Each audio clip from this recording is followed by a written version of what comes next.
پچھلی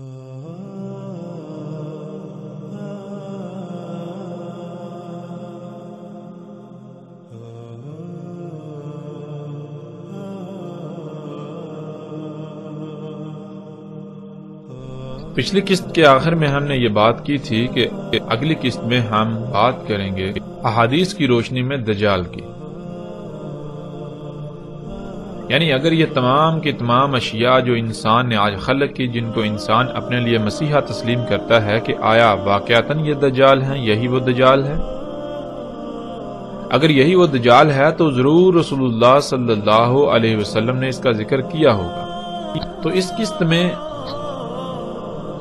ہم جانیں گے کہ کیا واقعتاً رسول اللہ صلی اللہ علیہ وسلم نے ان تمام کی تمام ایجادات کو دجال کہا یا نہیں۔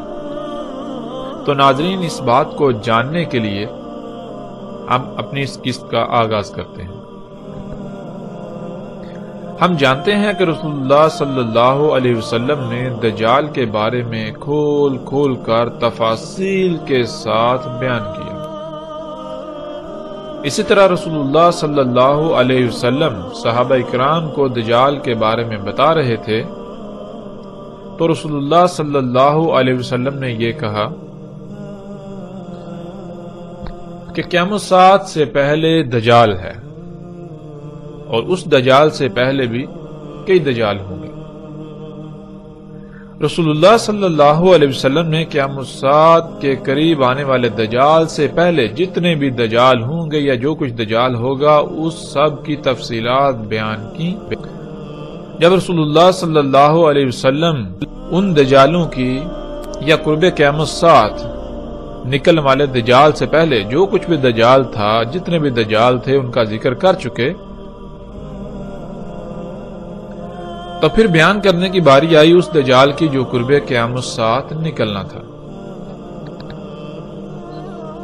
تب رسول اللہ صلی اللہ علیہ وسلم نے کہا،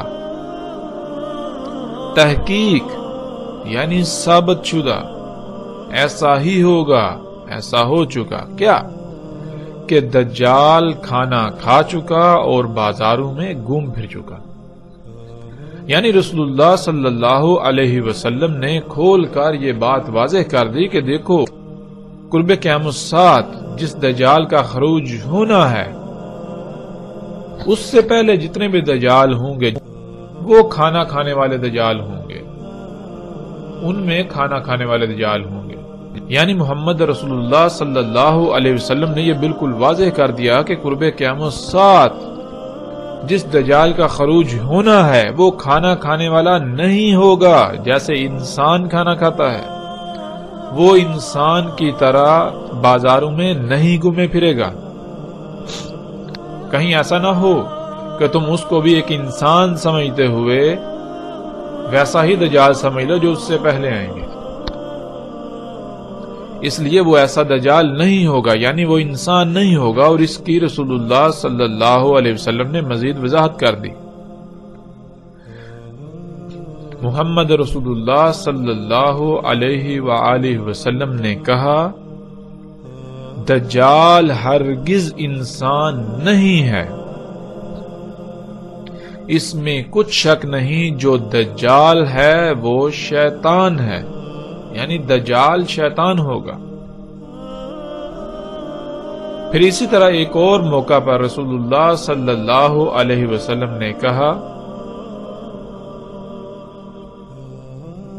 کہ دجال انسان نہیں ہوگا، اس میں کچھ شک نہیں، دجال شیطان ہوگا۔ اور قرآن میں اللہ سبحانہ و تعالیٰ نے شیطان کسے کہا؟ اللہ سبحانہ و تعالیٰ نے ہر اس شے کو شیطان کہا جو کچھ بھی ہمارے ارد گرد کھلم کھلا موجود ہے، جو ہماری ضرورت سے زائد ہے۔ حیات الدنیا کو، دنیاوی مال و متاع کو اللہ سبحانہ و تعالیٰ نے شیطان قرار دیا، شیطان کہا قرآن میں۔ اور پیچھے ہم جان چکے، بار بار یہ بات جان چکے کہ رسول اللہ صلی اللہ علیہ وسلم نے دجال کسے کہا۔ پھر رسول اللہ صلی اللہ علیہ وسلم نے کہا کہ دجال ہوگا طرح طرح کی مخلوقات، دجال طرح طرح کی تخلیقات ہوں گی، اور ہم پر یہ بات واضح ہونی چاہیے کہ اللہ سبحان ہے، اللہ اس سے پاک ہے کہ وہ دجل خلق کرے، اللہ اس سے پاک ہے کہ وہ کوئی ایسی شے خلق کرے جس میں رائی برابر بھی کوئی خامی، کوئی کجی، کوئی کوتاہی ہو، کوئی عیب ہو یا کوئی نقص ہو۔ اللہ اس سے پاک ہے، اللہ کے لیے ہے ہی حمد۔ اللہ جو بھی خلق کرتا ہے وہ ہر لحاظ سے مکمل قابل تعریف ہوتا ہے۔ تو کیا دجال میں تعریف ہوگی؟ نہیں، دجال تو ہوگا ہی عیب دار، دجال تو ہوگا ہی عیوب کا منبع، خامیوں کا گڑھ ہوگا۔ تو پھر بالکل واضح ہو جاتا ہے کہ دجال کا خالق اللہ نہیں ہوگا، تو پھر کون خالق ہوگا؟ یہ بات بھی ہم پر بالکل واضح ہو چکی ہے، اور جیسے جیسے ہم آگے بڑھیں گے مزید کھل کر واضح ہوتی جائے گی کہ دجال کا خالق یعنی ان مخلوقات کا خالق انسان ہوگا۔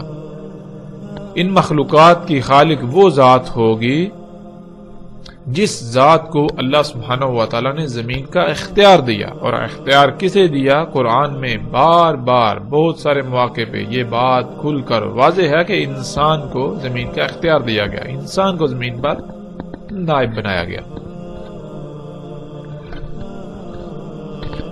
یعنی دجال ہوگا انسان کی اپنی ہی خلق کردہ طرح طرح کی مخلوقات جن کو انسان اپنے لیے مسیحا سمجھے گا، لیکن حقیقت یہ ہوگی کہ وہ مسیحا نہیں بلکہ وہ صرف اور صرف دجل ہے۔ وہ مسیحا نہیں ہوں گی، وہ انسان کے لیے دنیا و آخرت میں ہلاکت کا باعث بنے گی۔ اس کے باوجود انسان ان مخلوقات کو اپنے لیے مسیحا سمجھ رہا ہوگا۔ یہی ہے ان مخلوقات کا دجال ہونا، یعنی ان مخلوقات پر دجل کا پردہ چڑھا ہوا ہوگا، تو انسان ان کے دجل کا شکار ہو جائے گا۔ اور پھر رسول اللہ صلی اللہ علیہ وسلم نے کہا، اس میں کچھ شک نہیں، تحقیق ثابت شدہ ایسا ہو چکا، کیا ہو چکا کہ جو بھی ایجادات ہیں، حادثات، واقعات دجال کے بارے میں، وہ سب کا سب میں تمہیں بتا چکا، میں بیان کر چکا، میں نے بیان کر دیا۔ اس کے باوجود یہ ممکن ہی نہیں کہ وہ تمہاری عقلوں میں آ جائے، وہ تمہاری عقلوں میں نہیں آئے گا۔ رسول اللہ صلی اللہ علیہ وسلم نے دجال کیا ہوگا اس کے بارے میں ہر لحاظ سے کھول کھول کر واضح کر دیا۔ رسول اللہ صلی اللہ علیہ وسلم نے بتایا کہ دجال طرح طرح کی انسان کی اپنے ہی ہاتھوں سے خلق کردہ تخلیقات ہوں گی، مخلوقات ہوں گی، ایجادات ہوں گی، حادثات، واقعات، مصائب وہ دجال ہوں گے، لیکن انسان کی عقل میں دجال نہیں آئے گا۔ رسول اللہ صلی اللہ علیہ وسلم کے سب کچھ بیان کر دینے کے باوجود بھی انسان انہیں بطور دجال پہچاننے کی بجائے ان سب مخلوقات کو اپنا مسیحا بنا بیٹھیں گے، اپنا رب بنا بیٹھیں گے، اپنا مسیحا تصور کریں گے۔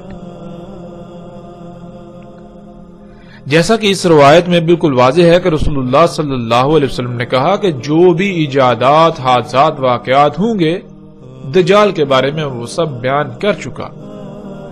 تو پھر یہاں یہ سوال پیدا ہوتا ہے کہ جب رسول اللہ صلی اللہ علیہ وسلم ان ایجادات کے بارے میں بیان کر چکے تو کیا روایات میں ان ایجادات کے بارے میں ذکر موجود ہے؟ کیا ہمیں ایسی روایات ملتی ہیں؟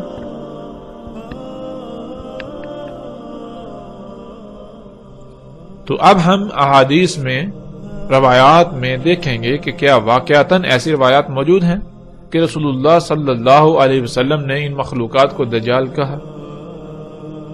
تو بڑھتے ہیں اس قسط میں اگلے مرحلے کی طرف۔ رسول اللہ صلی اللہ علیہ وسلم نے کہا، دجال طرح طرح کی مختلف مخلوقات ہوں گی۔ ناظرین، جہاں دجال کے بارے میں رسول اللہ صلی اللہ علیہ وسلم نے بہت کچھ کھول کھول کر بیان کیا، وہیں رسول اللہ صلی اللہ علیہ وسلم نے دجال کی پہچان کے لیے ایک ایسی بات کا ذکر کیا، ایک ایسی خبر دی جو خبر کسی نبی نے اپنی قوم کو نہیں دی۔ وہ خبر کیا تھی جس کا ذکر پیچھے گزر چکا؟ وہ خبر یہ تھی کہ دجال آور ہوگا اور تمہارا رب یعنی اللہ سبحانہ و تعالی آور نہیں ہے۔ اور ہم نے یہ بھی جان لیا تھا کہ آور کہتے ہیں کسی بھی شے کا، کسی بھی کام کا ایک ہی پہلو دیکھ پانا، کسی بھی کام کو ایک ہی پہلو سے کر پانا، کوئی بھی کام کرنا تو وہ نامکمل کرنا، کوئی بھی کام خامیوں، خرابیوں، نقائص والا کرنا۔ تو اسی کی وضاحت میں رسول اللہ صلی اللہ علیہ وسلم نے کہا تھا، جیسا کہ اس روایت میں ہمارے سامنے ہے۔ رسول اللہ صلی اللہ علیہ وسلم نے کہا اس کی یعنی دجال کی صلاحیت، خصوصیات، معیار اور کردار یہ ہوگا کہ وہ ہر شے میں ٹیڑھ پن پیدا کر دے گا، ہر شے کو مفلوج کر دے گا، اور یہی شے اسے یعنی دجال کو نمایاں کرے گی، یہی اس کی پہچان کا باعث ہوگی۔ یعنی رسول اللہ صلی اللہ علیہ وسلم نے کہا کہ دجال کی پہچان یہ ہے کہ دجال ہر شے میں ٹیڑھ پن پیدا کر دے گا، ہر شے کو مفلوج کر دے گا۔ یہ خامی، یہ خصلت ہی دجال کی پہچان ہوگی۔ آج ہم دیکھیں وہ کون سی مخلوقات ہیں، وہ کون سی اشیاء ہیں جنہیں انسان اپنے لیے مسیحا سمجھتا ہے، لیکن اس کے برعکس ان کی حقیقت یہ ہے کہ وہ تمام کی تمام مخلوقات میں ٹیڑھ پن پیدا کر رہی ہیں، تمام مخلوقات کو مفلوج کر رہی ہیں، خرابیاں، نقائص وغیرہ پیدا کر رہی ہیں۔ ایسی وہ کون سی مخلوقات ہیں؟ تو جب ہم دیکھیں تو ہمارے سامنے کیا آتا ہے؟ ہمارے سامنے پھر وہی طرح طرح کی انسان کی خلق کردہ مخلوقات جو پوری کائنات میں ہر شے کو مفلوج کر رہی ہیں، ہر شے میں ٹیڑھ پن پیدا کر رہی ہیں، ہر سطح پر تباہی مچا رہی ہیں۔ جب ہم ان مخلوقات کو دیکھیں تو جہاں ایک طرف یہ زمین کو مفلوج کر رہی ہیں، زمین کو کھوکھلا کر رہی ہیں، جس سے زلزلے، طوفان، آندیاں آ رہی ہیں، جس سے زمین کی پیدا کرنے کی صلاحیت متاثر ہو چکی ہے، تو وہیں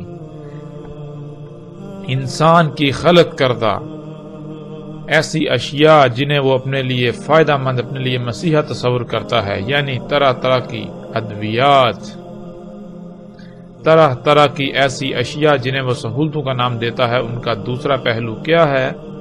ان کا دوسرا پہلو یہ ہے کہ وہ تمام مخلوقات کو فساد زدہ کر رہی ہے،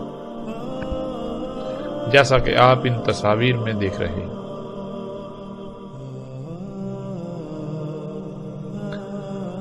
ناظرین، آج ہم اپنے آپ سے سوال کریں، ہم اپنے آپ سے پوچھیں کہ یہ تمام کی تمام فساد زدہ، خراب، نقائص والی مخلوقات کیا ان کا خالق اللہ ہے؟ اگر ہم یہ کہیں کہ ان کا خالق اللہ ہے تو اس کا مطلب یہ ہے کہ اللہ سبحان نہیں ہے، اللہ کے لیے حمد نہیں ہے، یعنی اللہ جو کام کرتا ہے وہ عیب دار کرتا ہے، نقائص والا کرتا ہے، خامی و خرابی والا کرتا ہے۔ لیکن جب ہم دوسری طرف قرآن سے رجوع کریں، قرآن سے اپنا تعلق قائم کریں، قرآن پر اس سوال کو پیش کریں، تو قرآن تو بار بار یہ کہتا ہے کہ اللہ سبحان ہے، اللہ پاک ہے اس سے کوئی عیب دار خلق کرے۔ اللہ ظلم نہیں چاہتا، اللہ ظلم نہیں کرتا۔ قرآن پورے کا پورا اسی بات سے بھرا پڑا ہے۔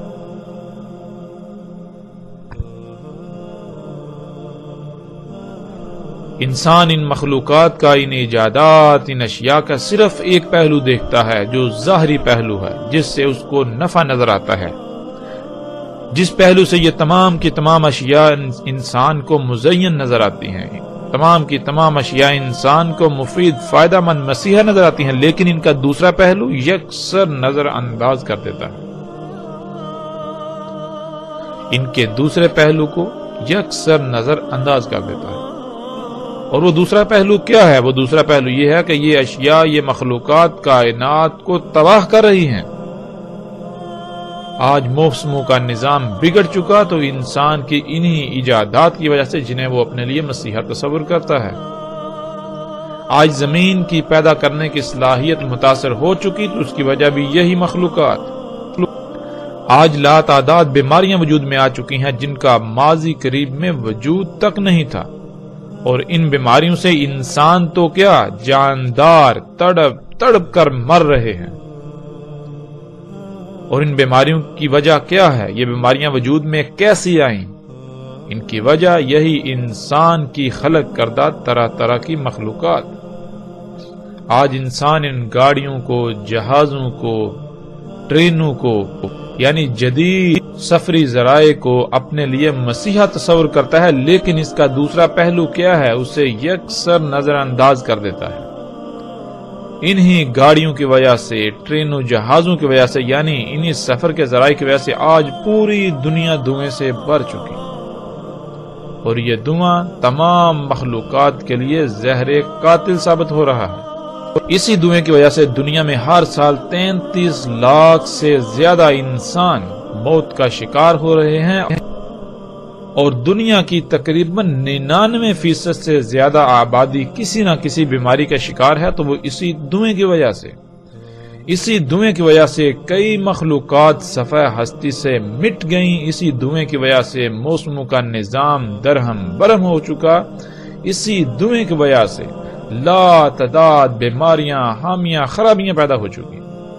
لیکن اس کے باوجود جب کسی سے سوال کیا جائے، کسی سے پوچھا جائے، تو اس کا جواب یہی ہوگا کہ یہ گاڑیاں، یہ جہاز، یہ جدید ترین سفر کے ذرائع انسان کے لیے مسیحا ہیں، فائدہ مند ہیں۔ رسول اللہ صلی اللہ علیہ وسلم نے کہا، دجال کا ایک ید لمبا ہوگا دوسرے سے۔ ناظرین، ہم انسان ہیں تو جب لفظ ید آتا ہے تو فوراً ہمارے ذہن میں ہمارے ہاتھ کا نقشہ ظاہر ہو جاتا ہے، اور ہم ید کے معنی ہاتھ کے لے لیتے ہیں۔ لیکن عربی میں ہاتھ کو ید نہیں کہتے، بلکہ عربی میں ید کہتے ہیں ایسی قوت کو جس سے کچھ کیا جا سکے۔ اگر یہ لفظ عالم مادہ کے لیے استعمال ہوگا تو اس کے معنی ہوں گے ایسا آلہ جس میں قوت ہوتی ہے اور جس سے کچھ کیا جا سکے، کچھ بنایا جا سکے۔ اسی وجہ سے انسان کی ذات میں ایسے آلے کو ہاتھ کہا جاتا ہے۔ اور اگر یہی لفظ عالم نور کے لیے استعمال ہوگا یا عالم نار کے لیے استعمال ہوگا تو وہاں وہ عالم مادہ سے ماورا ہوگا۔ مثال کے طور پر آج ہم پہاڑوں کو اپنی آنکھوں سے دیکھتے ہیں، لیکن اگر ایسا ہوتا کہ پہاڑ اللہ کے غیب میں سے ہوتے، یعنی انسان انہیں نہیں دیکھ سکتا، انسان انہیں نہ دیکھ سکتا ہوتا اور پہاڑوں کے لیے لفظ ید کا استعمال کیا جاتا، تو انسان یہی سمجھتا کہ جبال نامی مخلوق کے بھی ایسے ہی ید یعنی ہاتھ ہوتے ہیں جیسے ہمارے ہیں، جیسے انسان کے ہیں۔ لیکن حقیقت اس کے بالکل برعکس ہے۔ لفظ ید کے سب سے آسان معنی یہ ہے کہ جو خصوصیات انسان کے ہاتھ میں پائی جاتی ہیں، جیسے اس سے کچھ پکڑا جاتا ہے، اٹھایا جاتا ہے، اٹھا کر ادھر ادھر رکھا جاتا ہے، دھکیلا جاتا ہے وغیرہ، جس شے میں بھی یہ خصوصیات یا ایسی قوت پائی جائے وہ شے ید کہلائے گی۔ ناظرین، آگے بڑھنے سے پہلے ہمیں یہاں اس بات کی مزید وضاحت کرنا ضروری ہے، کیونکہ جب تک ہم اس کو مزید واضح نہیں کریں گے تب تک آگے آنے والی روایات کو ہم نہیں سمجھ سکیں گے۔ آگے آنے والی روایات میں ایسے الفاظ موجود ہیں جن کو سمجھنے کے لیے ہمیں یہ علم ہونا چاہیے کہ عربی کیا ہے۔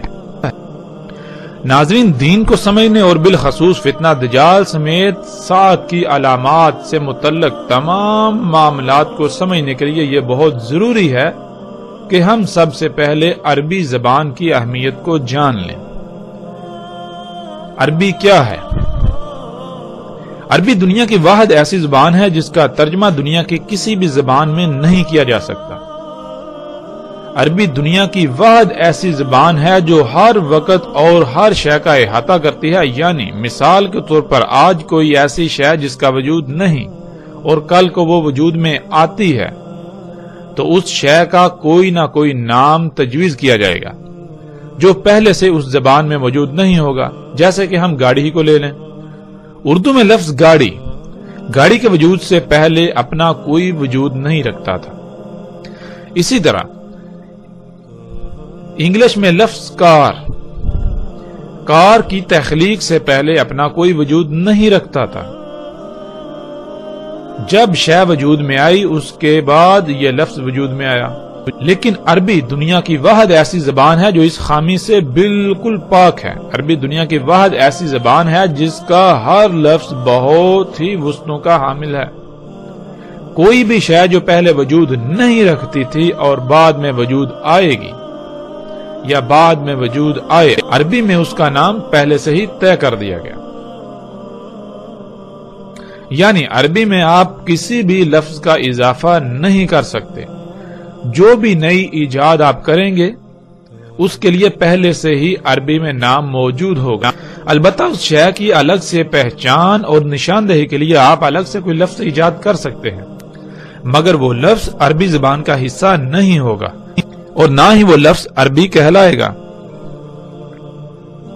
بلکہ وہ کسی اور زبان کا لفظ عربی لہجے کے ساتھ روزمرہ کے استعمال میں لایا جائے گا۔ جیسے لفظ فیس بک یا ٹویٹر کو ہی لے لیا جائے، جب عربی کے اصل سے ان کے لیے کوئی لفظ استعمال کیا جائے گا تو وہ لفظ استعمال کیا جائے گا جو فیس بک اور ٹویٹر وغیرہ کی صفات کا احاطہ کرے۔ لیکن موجودہ دور کے تقاضے کو سامنے رکھتے ہوئے یہی لفظ عربی لہجے کے ساتھ استعمال کیے جائیں گے جو کہ وقت کی ضرورت ہے، لیکن یہ لفظ یا یہ الفاظ عربی کا حصہ نہیں کہلائیں گے اور نہ ہی ان الفاظ کو اصل خالص عربی میں داخل کیا جا سکتا ہے۔ عربی کو سمجھنے کے لیے یہاں ہم چند الفاظ کو مثال کے طور پر سامنے رکھ لیتے ہیں۔ مثلا لفظ راس کو ہی لے لیں۔ ناظرین، جب لفظ راس کا ترجمہ کیا جاتا ہے تو اردو میں اس کا ترجمہ سر اور انگلش میں ہیڈ کر دیا جاتا ہے۔ اب جب ہم نے عربی میں لفظ راس کا ترجمہ سر کر دیا یعنی انگلش میں ہیڈ کر دیا تو اس کا نقصان کیا ہوگا اسے ہم سمجھ لیتے ہیں۔ مثال کے طور پر اگر آپ کے سامنے آپ کا دشمن موجود ہو اور آپ اپنے بھائی کو کہیں کہ وہ سامنے موجود دشمن کے راس میں گولی مارے تو وہ اس کے سر میں گولی مارے گا۔ لیکن اگر آپ کے سامنے اونٹ ہو اور آپ اپنے بھائی کو کہیں کہ وہ اونٹ کے راس میں گولی مارے تو وہ اونٹ کے سر میں گولی مار دے گا، کیونکہ اس کو بتایا گیا کہ راس کا ترجمہ سر ہے۔ لیکن اگر آپ کسی عرب کو یہ کہیں کہ وہ اس دشمن کے راس میں گولی مارے تو وہ گولی اس کے سر میں مارے گا، مگر جب آپ اسے کہیں گے کہ وہ اونٹ کے راس میں گولی مارے تو وہ اونٹ کے سر میں نہیں بلکہ اونٹ کی کوہان جو چوٹی نظر آتی ہے اس میں گولی مارے گا۔ اب سوال یہ پیدا ہوتا ہے کہ جب آپ نے اپنے بھائی کو حکم دیا کہ اونٹ کے راس میں گولی مارو تو اس نے اونٹ کے سر میں گولی ماری، لیکن جب وہی حکم ایک عرب کو دیا تو اس نے اونٹ کے سر کی بجائے اس کی کوہان میں گولی ماری۔ آخر ایسا کیوں؟ اس کا جواب یہ ہے کہ جب ہم نے راس کا ترجمہ سر کر دیا تو اس سے مراد سر ہی ہوگا۔ سر ایک محسوس عضو کو کہتے ہیں، جسم کے ایک مخصوص حصے کو کہتے ہیں، خواہ وہ کسی کا بھی ہو۔ لیکن عربی میں راس سر کو نہیں کہتے بلکہ عربی میں راس کسی بھی شے کے بلند ترین مقام کو کہتے ہیں، یعنی عربی میں راس کہتے ہیں چوٹی کو، کسی بھی شے کی چوٹی، ہائیسٹ پوائنٹ، کسی بھی شے کی پیک کو۔ جب یہ لفظ انسان کی ذات کے لیے استعمال کیا جائے گا تو اس کا مطلب یہ ہوگا کہ انسان کی ذات کا سب سے بلند ترین مقام، اور وہ مقام ہے انسان کا سر۔ اسی طرح اس کے برعکس جب یہ لفظ اونٹ کے لیے استعمال کیا جائے گا تو اونٹ میں جو اس کا بلند ترین مقام ہے، جو اس کی چوٹی ہے، وہ ہے اس کی کوہان، اس لیے کوہان کو راس کہا جائے گا، نہ کہ اونٹ کے سر کو۔ اب ناظرین اب یہ تصور کریں کہ جب اس لفظ کا، عربی کا لفظ راس کا ترجمہ سر انگلش میں ہیڈ کر دیا تو اس کا نقصان کیا ہوگا، یہ آپ کے بالکل سامنے ہے۔ یہ وہ وجہ ہے جس وجہ سے عربی کا ترجمہ کرنا ناممکن ہے، لیکن اس کے معنی بیان کیے جاتے ہیں۔ معنی کیا ہیں؟ معنی یہ ہیں جیسے ہم نے ابھی بیان کیا کہ راس کہتے ہیں کسی بھی شے کے بلند ترین مقام کو، اور جب ہم ترجمہ کر دیں تو پھر یہ لفظ ہم صرف اور صرف انہی مخلوقات کے لیے استعمال کر سکیں گے جن کا سر ہوتا ہے، مگر عربی کا یہ لفظ راس کائنات کی کسی بھی شے کے لیے استعمال ہو سکتا ہے، خواہ اس کا انسان یا جانوروں کی طرح کا سر ہو یا نہ ہو۔ اس سے ناظرین آپ کو بالکل واضح ہو جائے گا کہ عربی کا ترجمہ کرنا بالکل ناممکن ہے۔ اسی طرح ناظرین جیسا کہ ہماری روایت میں لفظ ید آیا تھا، اس لفظ کو لے لیں جس کا ترجمہ ہاتھ کیا جاتا ہے۔ جب اس کا ترجمہ ہاتھ کر دیا جائے تو ناظرین یہ لفظ نمبر 1 محدود ہو جائے گا، یعنی آپ صرف اور صرف اس لفظ کو ان مخلوقات کے لیے استعمال کر سکیں گے جن کا ہاتھ ہوتا ہے۔ اور دوسری بات ناظرین یہ کہ اگر یہ لفظ کسی دوسری ذات، جیسے کہ قرآن میں اللہ سبحانہ و تعالیٰ کی ذات کے لیے بھی یہ لفظ استعمال ہوا ہے، اور جب ہم اس لفظ کا ترجمہ ہاتھ کر لیں گے تو ہمیں ایسے تمام مقامات پر اس کا ترجمہ پھر یہی لینا پڑے گا، اس سے مراد ہاتھ ہی لینا پڑے گا، جو کہ بالکل غلط ہوگا، ہمیں ہدایت کی بجائے گمراہی کی طرف لے جائے گا۔ ناظرین ید کہتے ہیں جس میں قوت ہوتی ہے، جس سے کوئی کام کیا جا سکے، اور اگر یہ لفظ عالم مادہ کے لیے یعنی مادی دنیا کی اشیاء کے لیے استعمال کیا جائے گا تو اس سے مراد کوئی ایسا آلہ ہوگا، ایسا ٹول ہوگا جس میں قوت ہوتی ہے، جس سے کچھ کیا جا سکتا ہے، جس سے کچھ پکڑا جا سکتا ہے، اٹھایا جا سکتا ہے، کچھ بنایا جا سکتا ہے، کچھ کھولا یا بند کیا جا سکتا ہے، یعنی کچھ بھی کام کیا جا سکتا ہے۔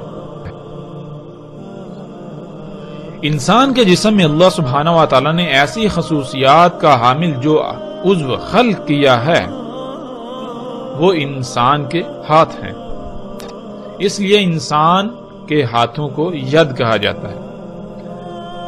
جب یہ لفظ مادی اشیاء کے لیے استعمال کیا جائے گا یعنی عالم مادہ کے لیے استعمال کیا جائے گا تو اس کا معنی یہ ہوگا کہ کوئی ایسا ٹول، کوئی ایسی شے، کوئی ایسا آلہ جس میں وہ صلاحیتیں ہوتی ہیں جو صلاحیتیں انسان کے ہاتھ میں ہیں۔ اور اگر یہ لفظ عالم نور یا عالم نار کے لیے استعمال کیا جائے گا تو پھر اس میں مادی صفات، مادی خصوصیات نکل جائیں گی، پھر وہاں مراد کوئی مادی آلہ نہیں ہوگا، یعنی وہاں مراد کوئی نوری ایسی قوت ہوگی، نور کی کوئی ایسی قوت یا آگ، نار کی ایسی قوت جس سے کچھ کیا جا سکتا، جس میں وہ صفات، وہ صلاحیتیں، وہ خصوصیات ہوتی ہیں، جو خصوصیات، جو صفات، جو صلاحیتیں انسان کے ہاتھ میں ہوتی ہیں۔ پھر اسی طرح ناظرین لفظ اذان کو لے لیں جس کا ترجمہ کیا جاتا ہے کان۔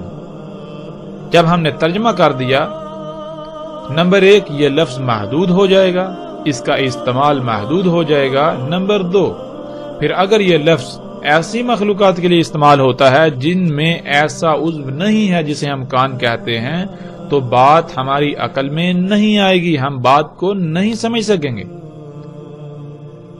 اذان کسے کہتے ہیں؟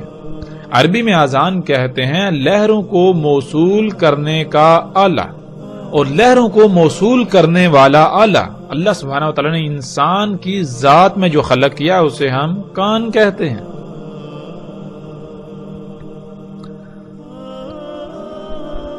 آواز کی حقیقت کیا ہے؟ آواز کی حقیقت لہریں ہیں۔ جسے ہم آواز کہتے ہیں، اس آواز کا ہمارے دماغ کے باہر کوئی وجود نہیں ہے۔ ہمارے دماغ کے باہر بنیادی طور پر لہریں ہیں جنہیں ہم آواز کی لہروں کا نام دیتے ہیں، یا انگلش میں ساؤنڈ ویوز۔ یہ لہریں سفر کرتی ہیں جب یہ لہریں کسی ایسے آلے سے ٹکراتی ہیں جو ان کو موصول کرنے کی صلاحیت رکھتا ہے تو وہ انہیں وصول کر لیتا ہے۔ اور ایسا آلہ اللہ سبحانہ و تعالیٰ نے ہماری ذات میں جو خلق کیا انہیں ہم کان کہتے ہیں۔ کان ہمارے آواز کی لہروں کو موصول کرتے ہیں، اس کے بعد ان لہروں کو بجلی کے سگنلز میں تبدیل کرتے ہوئے دماغ میں بھیجتے ہیں۔ دماغ کا متعلقہ حصہ ان لہروں کا ادراک کرتا ہے جسے ہم آواز کہتے ہیں۔ آواز محض ہمارے دماغ کا ادراک ہے، اس کی حقیقت لہریں ہیں۔ تو ناظرین، عربی میں اذان کہتے ہیں لہروں کو موصول کرنے والا آلہ، اور آج ہم ایسے تمام آلات کو سامنے رکھ لیں جن میں ایسی صلاحیتیں ہیں، ایسی خصوصیات ہیں۔ وہ کیا ہیں؟ آج ہم انہیں کیا کہتے ہیں؟ آج ہم انہیں انٹینا کہتے ہیں، جیسا کہ آپ تصاویر میں دیکھ رہے ہیں۔ اور ناظرین، یہی وہ اذان ہے جس کا ہم ترجمہ کان کر دیتے ہیں، جو یاجوج اور ماجوج کے بارے میں روایات میں آیا ہے کہ ان کے اذان اتنے بڑے ہوں گے کہ ان میں سے ایک کو نیچے بچھائیں گے اور دوسرے کو اپنے اوپر اوڑھ لیں گے۔ اور آج یہ منظر ہم اپنی آنکھوں سے دیکھ رہے ہیں، جس کا ذکر یاجوج اور ماجوج کے باب میں بہت ہی صراحت کے ساتھ آ جائے گا۔ اسی طرح ناظرین، لفظ لسان کو لے لیں جس کا ترجمہ زبان کیا جاتا ہے۔ پھر وہی بات، جب اس لفظ کا ترجمہ زبان کر دیا جائے گا تو ایک تو یہ لفظ محدود ہو جائے گا، دوسرا پھر اگر یہ لفظ ایسی مخلوقات کے لیے استعمال ہوتا ہے جن میں انسان یا جانوروں کی طرح کی زبان نہیں ہے تو ہم اس کو سمجھنے سے قاصر رہیں گے۔ ہم اس مخلوق میں ایسی زبان تلاش کرتے رہیں گے لیکن وہ ہمیں نہیں ملے گی۔ تو پھر لسان کسے کہتے ہیں؟ ناظرین، لسان کہتے ہیں لہروں کو پیغام میں ڈالنے والا آلہ۔ مثال کے طور پر آپ جب زبان سے بولتے ہیں تو کیسے بولتے ہیں؟ اس کی حقیقت کیا ہے؟ اللہ سبحانہ و تعالیٰ نے انسان کے حلق میں ایک گوشت کا لوتھڑا خلق کیا ہوا ہے۔ جب انسان بولتا ہے تو وہ لوتھڑا بہت تیزی سے ارتعاش کرتا ہے، حرکت کرتا ہے، تھر تھراتا ہے، جس سے بالکل ایسی ہی لہریں وجود میں آتی ہیں۔ خالی جگہ پر خلا میں ایسی لہریں وجود میں آتی ہیں جیسے بالکل پانی میں پتھر پھینکنے سے لہریں وجود میں آتی ہیں۔ پھر ناظرین، زبان جب حرکت کرتی ہے تو وہ ان لہروں کو ایسی فریکوینسی میں ڈالتی ہے جس میں وہ پیغام ہوتا ہے جو آپ کسی کو دینا چاہتے ہیں۔ زبان ان لہروں کو پیغام کی شکل میں ڈالنا شروع کر دیتی ہے۔ تو اس لیے لسان کہتے ہیں لہروں کو پیغام میں ڈالنے کا آلہ۔ اب ناظرین، یہ صلاحیت، یہ خصوصیت جس شے میں بھی پائی جائے گی اسے عربی میں لسان کہا جائے گا، خواہ اس کو انسان کوئی بھی نام دے رہے ہوں یا کسی بھی نام سے جانتے ہوں، کسی بھی نام سے پکارتے ہوں یا کسی بھی نام سے پہچانتے ہوں۔ اس طرح ناظرین، لفظ سوت کو ہی لے لیں۔ سوت کا ترجمہ کیا جاتا ہے آواز، لیکن یہ ترجمہ بالکل محدود اور غلط تصور کیا جائے گا، اس لیے کہ جب ہم نے اس لفظ کا ترجمہ سوت کر دیا تو پھر ہم صرف اور صرف اس لفظ کو انہی مخلوقات کے لیے استعمال کر سکیں گے جن مخلوقات کا آواز کے ساتھ تعلق ہے۔ لیکن سوت کہتے ہیں تھر تھراتی لہروں کو۔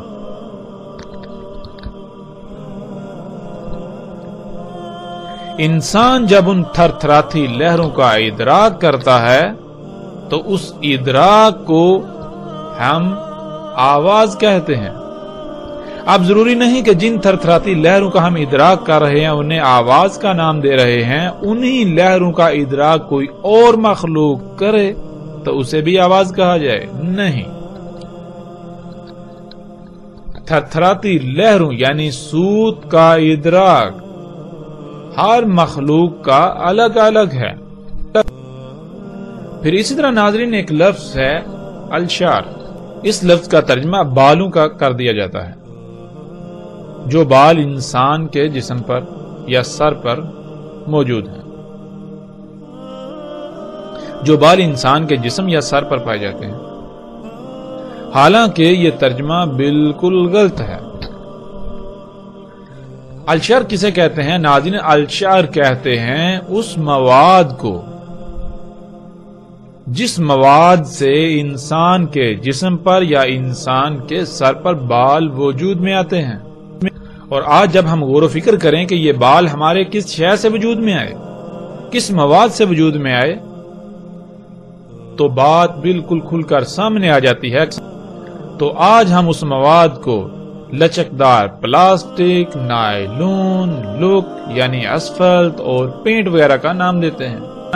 کسی بھی شے پر پائے جانے والے فلیکسیبل یعنی لچکدار پلاسٹک، نائلون، پینٹ اور اسفلٹ وغیرہ کو عربی میں الشعر کہتے ہیں. اگر یہ لفظ پرندوں کے لیے استعمال کیا جائے گا تو ان کے پروں میں موجود بالوں کو کہا جائے گا. اگر یہ لفظ بھیڑوں کے لیے استعمال کیا جائے گا تو اس سے مراد ان کے جسم پر موجود نائلون، لچکدار پلاسٹک یعنی ان کی اون کو کہا جائے گا. قرآن میں اللہ سبحانہ و تعالیٰ نے کہا کہ انسان کو 3 سے خلق کیا گیا. 3 کہتے ہیں کالے رنگ کے کیچڑ کو جو زمین میں پایا جاتا ہے، جو زمین کے عناصر سے وجود میں آیا.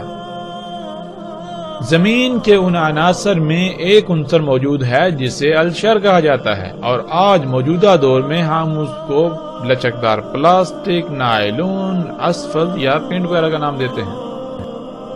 پھر اسی طرح ناظرین لفظ عین جس کا ترجمہ آنکھ کا کیا جاتا ہے. ناظرین جب یہ لفظ ہمارے سامنے آتا ہے تو اس سے مراد آنکھ لے لیا جاتا ہے، جیسے انسان یا جانوروں کی آنکھ. لیکن عربی میں عین کہتے ہیں ایسے آلے کو جو رنگوں کا ادراک کرتا ہے. انسان کی ذات میں اللہ سبحانہ وتعالی نے ایسا آلہ جو خلق کیا جو رنگوں کا ادراک کرتا ہے اسے ہم آنکھ کہتے ہیں. اور عربی میں ہر اس شے کو عین کہا جائے گا، ہر اس شے کو، ہر اس آلے کو عین کہا جائے گا جو رنگوں کا ادراک کرتا ہے.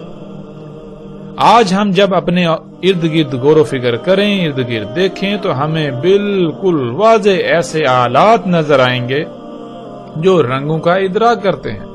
یعنی عربی میں عین کہتے ہیں اس شے کو جس میں وہ تمام صلاحیتیں، خصوصیات پائی جاتی ہیں جو خصوصیات، جو صلاحیتیں انسان یا جانور کی آنکھ میں پائی جاتی ہیں.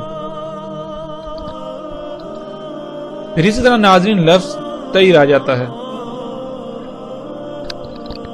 جس کا ترجمہ کر دیا جاتا ہے پرندہ.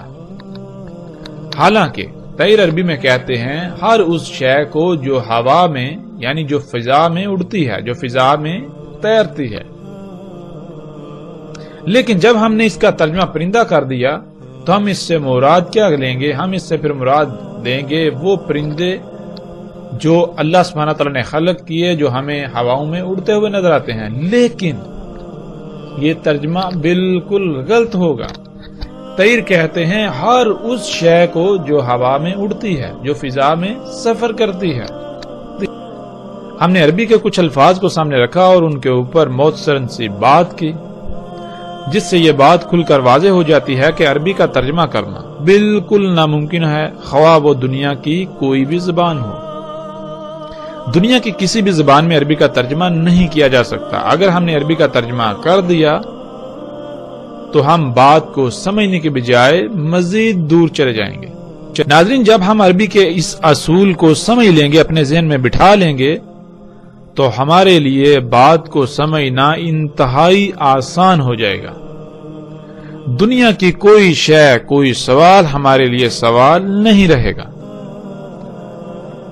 کوئی بھی ہمیں گمراہ نہیں کر پائے گا، کوئی بھی انسان یا کوئی بھی ہمیں اپنی باتوں میں گما پھرا کر ورگلا نہیں سکے گا. عربی کے اس اصول کو سامنے رکھتے ہوئے اب ہم اس روایت پر نگاہ دوڑاتے ہیں.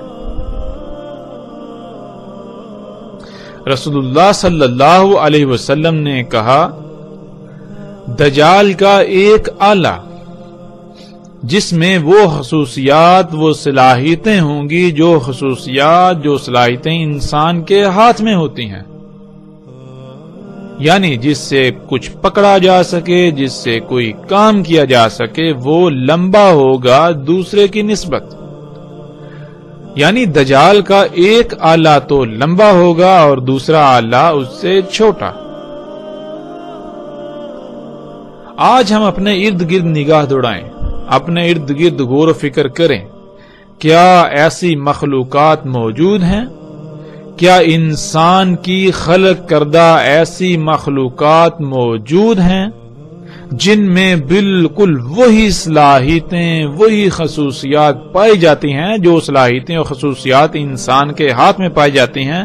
تو حیران کن طور پر ایسی لا تعداد مخلوقات ہمارے سامنے آ جائیں گی، جیسا کہ آپ ان تصاویر میں دیکھ سکتے ہیں۔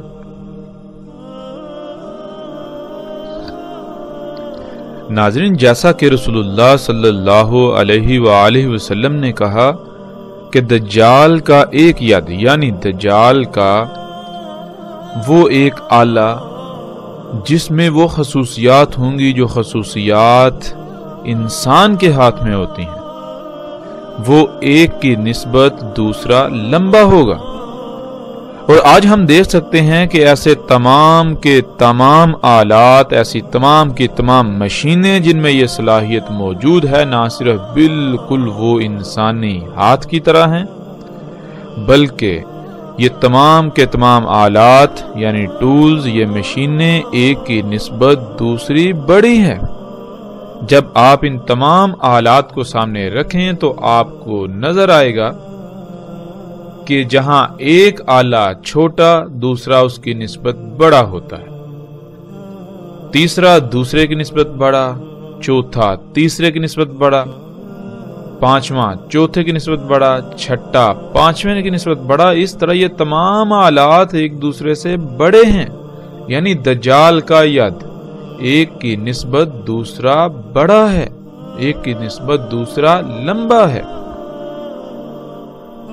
اسی طرح سکرین پر نظر آنے والی یہ مشینیں، ان کو آپ دیکھ سکتے ہیں کہ ایک چھوٹی، دوسری پہلی سے بڑی، تیسری دوسری سے بڑی، چوتھی تیسری سے بڑی، پانچویں چوتھی سے بڑی، چھٹی پانچویں سے بڑی، اس طرح بالترتیب ایک دوسرے سے بڑی ہیں۔